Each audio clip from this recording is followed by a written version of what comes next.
Bonsoir à tous, j'espère que vous allez bien. Je vous salue, je vous envoie mes salutations. Aujourd'hui, je suis très en joie et je suis à la fois en colère. Je suis là pour vous faire une vidéo qui n'est pas comme les autres dans le passé. Parce que j'ai décidé de ne plus faire la comédie.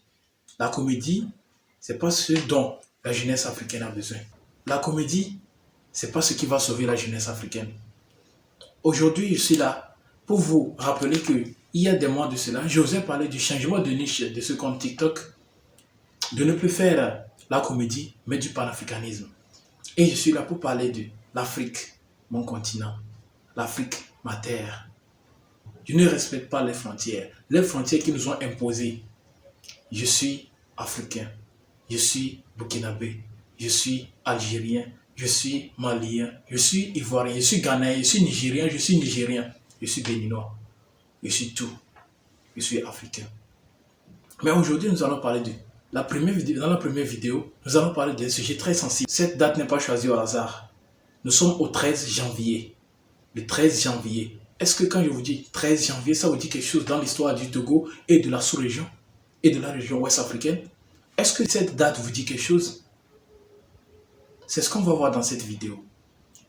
Ici, nous allons parler de Sylvanus Olympio.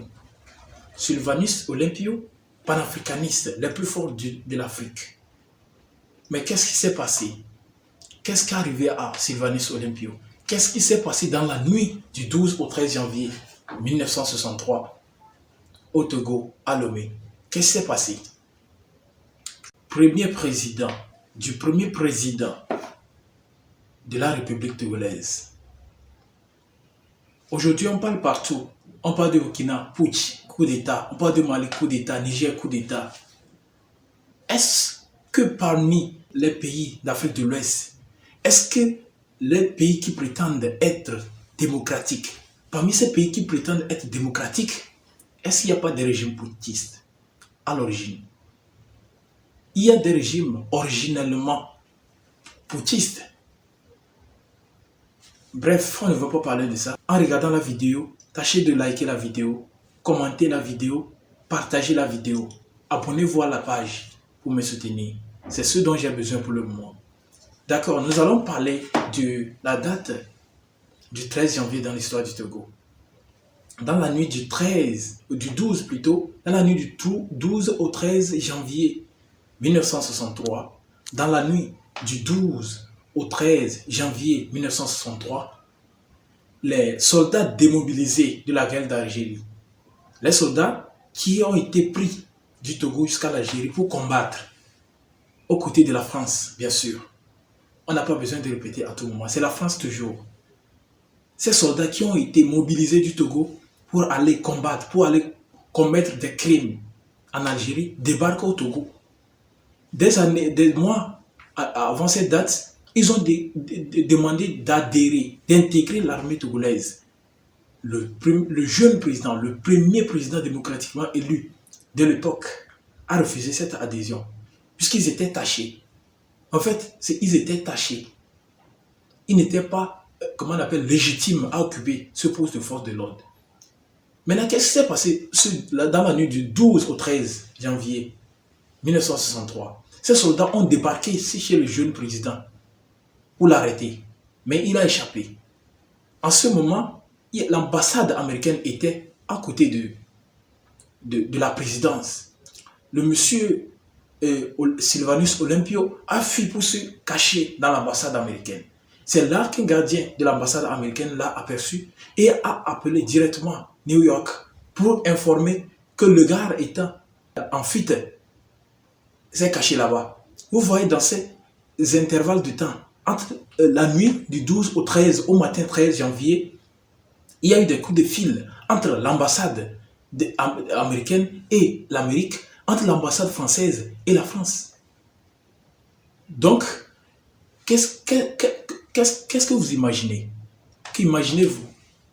Un président qui va en France et qui déclare qu'il fera son possible pour que son pays, le Togo, se passe de la France. Un président combattant et qui était contre le franc CFA. Qu'imaginez-vous? C'était une opportunité pour la France, pour les États-Unis de supprimer ce parasite qui était dans leur pas. Donc, les coups de fil ont été passés à l'intervalle de ce temps et ils ont demandé de livrer le jeune président à ces malfrats. Parmi ces malfrats était qui? On ne dit pas, on ne donne pas de nom.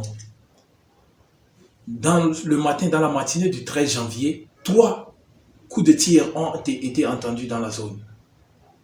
Le président, le jeune président, le président panafricaniste, le premier président démocratiquement élu du Togo, a été abattu. Par qui?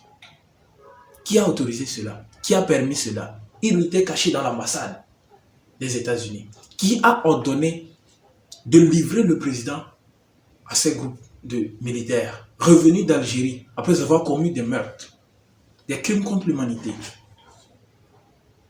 C'est ce qu'on va voir dans la suite de cette vidéo. J'espère que cette vidéo vous avez apprécié. Mais bien avant cela, nous allons nous poser quelques questions.